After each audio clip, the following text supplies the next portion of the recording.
Now, though, we need to talk about the NPA. Let's get into it. Thank you so much, Kopano.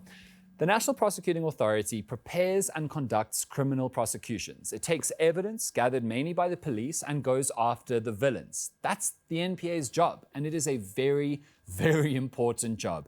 It's supposed to be the crack team that convicts criminals before they slip through the cracks. The NPA was torn apart by state capture, which was a key strategy by the state capturers. If you destroy the NPA, then you won't be caught, right? Because the catchers have been neutralized.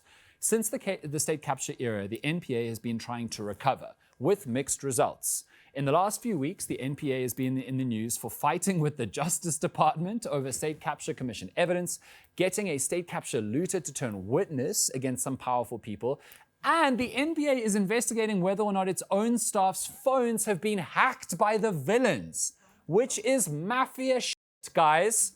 So let's try to answer 3 key questions. How was the NPA nearly destroyed? How has the recovery gone? And is the NPA succeeding in its fight back against the villains? So, first, how was the National Prosecuting Authority nearly destroyed? The NPA has a fatal flaw, like Batman with kryptonite or traffic cops with KFC. The boss of the NPA, the National Director of Public Prosecutions, is appointed by the president, which is really bad if the president is a villain, right? Because then the villain president can make one of their people the head of the NPA, and then suddenly the bad guys are in charge of the thing that is supposed to be stopping the bad guys. So now, crowd, we're going to play the easiest guessing game ever. We're talking about state capture and villain presidents. Which politician am I going to talk about next? Guys. Cyril. What? State capture? Okay. The correct answer is Zuma. You win absolutely nothing for that, because frankly, that was an easier question than why are flies called flies. By the way, imagine if we named everyone after what they mainly do, like flies. She would be called Slay. He would be called Clap. And he would be called Diddle, which is funny because he basically already is. When Jacob Zuma became president, he arrived with 783 criminal charges against him. Although they had been dropped for weird reasons, they could come back. And he had big plans for looting the country with the Guptas. So Zuma destroyed the Scorpions, a crime-fighting unit that were extremely good at catching people committing corruption. And Zuma removed top NPA management who might be a threat to him and replaced them with his own people. He removed the head of the NPA, Mkhosi Nxasana, and replaced him with Sean Abrams. The Constitutional Court would much later rule that Zuma removing Nxasana was unlawful and invalid, and so was his appointment of Abrahams. But unfortunately, while the cases were being dragged slowly through the courts, Zuma's people had time to cripple the NPA, which they did. They pushed out skilled, experienced staff. They cut funding and resources that the NPA needed to do its work. They basically stopped the development programs that were supposed to help new, young staff become effective prosecutors and researchers. And they, frankly, did not pursue investigations into people connected with Zuma, even when there was strong evidence that we all saw. Like, we all read the Gupta leaks, guys. It was on Twitter, and they did nothing about it. Zuma's NPA also went after Zuma's enemies. They pursued baseless cases against people. Even though those cases had no evidence in them, the cases were still used to damage their targets' reputations. So the NPA was neutralized, and actually it was turned into one of Zuma's weapons.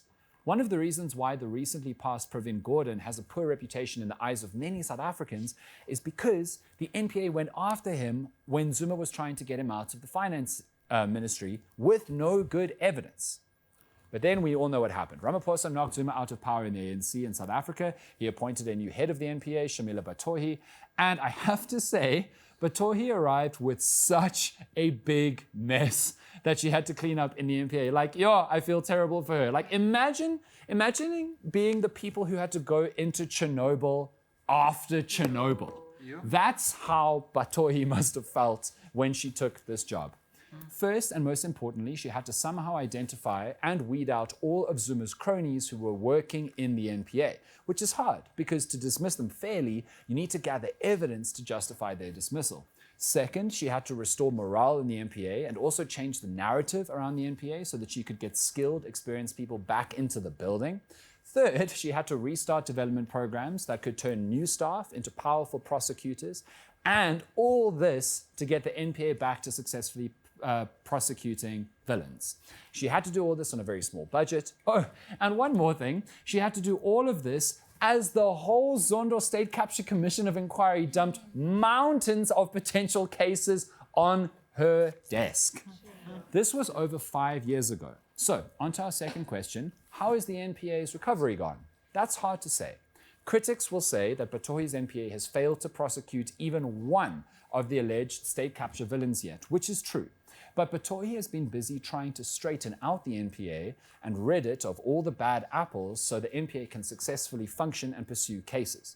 Batohi says that she has made the NPA operational again and free from political interference. But critics then say that some very dodgy people remain in the NPA who should have been fired because of their track records. And the NPA is still suffering many vacancies in their organization and a serious lack of skills needed to pursue certain crimes. Batohi has said, and you are not going to believe this, Batohi has said that the NPA has around 850,000 cases open right now, but only 3,500 prosecutors to deal with them. 850,000, that's not good. That's like a wedding of 1,000 people being catered to by just your mom. It's not going to work. Despite all of this, Batohi insists that one big difference between today and the day she arrived at the NPA is that, quote, impunity is not an option. In the past, those involved in state capture knew they were being protected. Even though the wheels of justice take long, those that are involved in various types of criminality know that they are not protected anymore. It's a matter of time before that knock on the door comes. And that leads us neatly to our third question. Is the NPA succeeding in its fight back against the villains? And the answer, truthfully, is it's getting there. They're building evidence for cases, and Batohi says those knocks at the door are coming soon. And the NPA is getting on a lot of powerful people's nerves, which is a very good sign that they are getting somewhere, because if powerful people are getting worried, the NPA is becoming a threat to them. Take the former Speaker of Parliament, the ANC's incredibly powerful Nosiviwe Mapisa-Nqakula, who was arrested earlier this year, and that made her by far the highest-ranking government official to be detained. And that arrest really shocked South Africans, guys. Although, to be honest, the real shock was when South Africans noticed a massive snake outside of her house in a video of the arrest. If you hadn't seen it, watch under the tree. It's coming. Look at that pipe under the tree. That pipe. No, it's not a pipe. That's a snake, people. Look at that. That is crazy. That's not a snake. That is a messenger of the devil. That is a real thing. Very hectic.